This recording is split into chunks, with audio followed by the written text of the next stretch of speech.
From the information available to us, at least from what we had from various sources yesterday, it has been established that those people that attacked our people in Owo were Fulanis Marandas, and more than 50 people were killed. So that is the basic information that we've gotten for now, that those people are Fulani Marandas, and they must have done that based on the positions of the Governor Rotimi Akeredolu, as regards the irrational kidnapping of our people along our road by these Marandas, and the way they conduct themselves in an uncivilized manner, get into people's towns and community, destroying community, and there is no way a government can fold its arms and continue to allow that one to happen.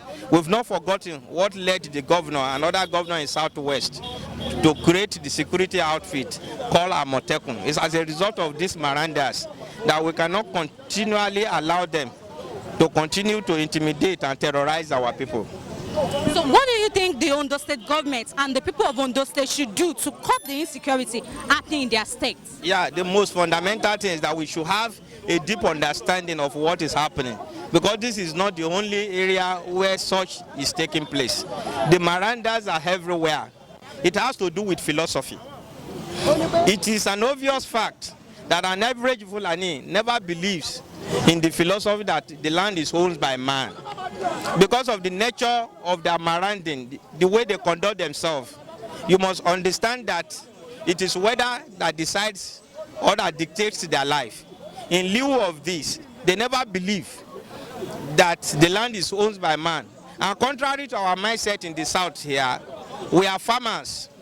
We cultivate lands. We stay on a particular land for a very long period of time, and because of that we put shelters here and there, which later evolves what we know today as towns and cities. In lieu of this, we evolve a philosophy which crystallizes in our mind that we believe strongly that it is God that holds land, but inherited by man, and we believe that we hold our land here. But in summary of the position of the people in Ondo State here, we must understand as it stands today, the Fulani people has the monopoly to our forest, and that is where their strength lies.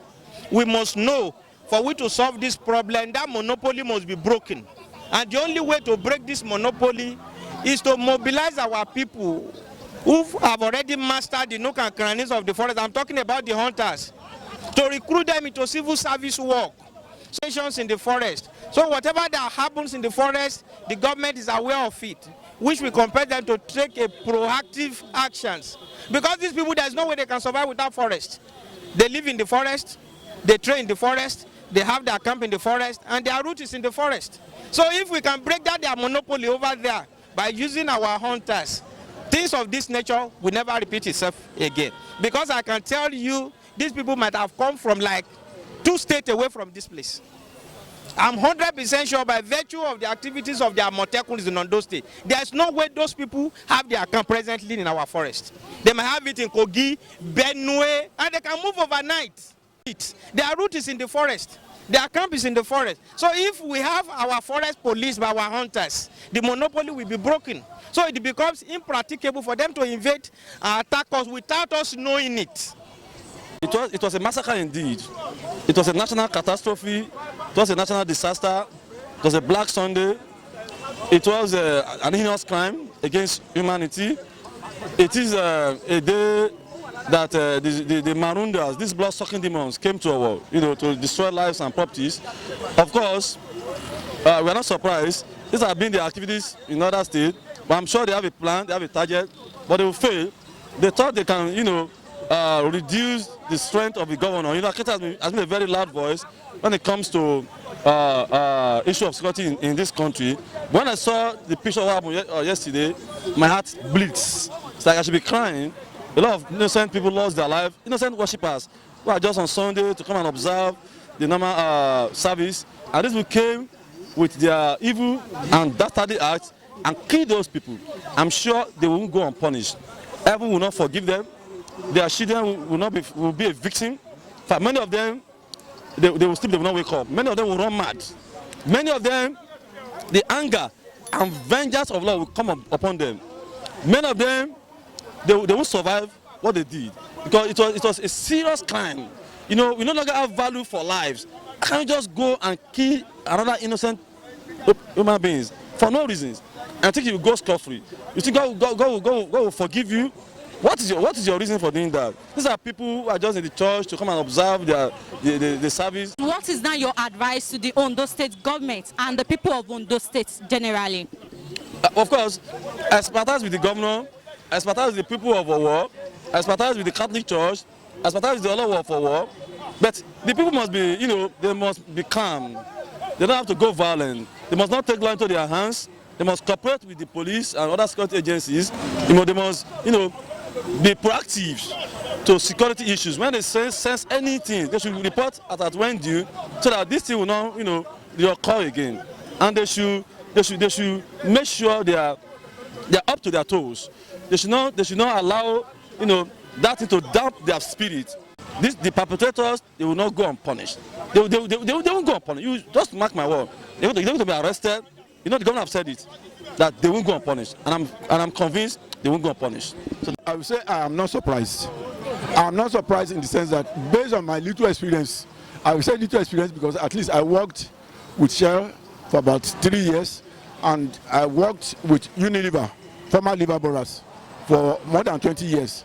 And from the safety training I received in those two companies, it made me to realize that the first suspect in this issue is the so-called Miyetti Allah.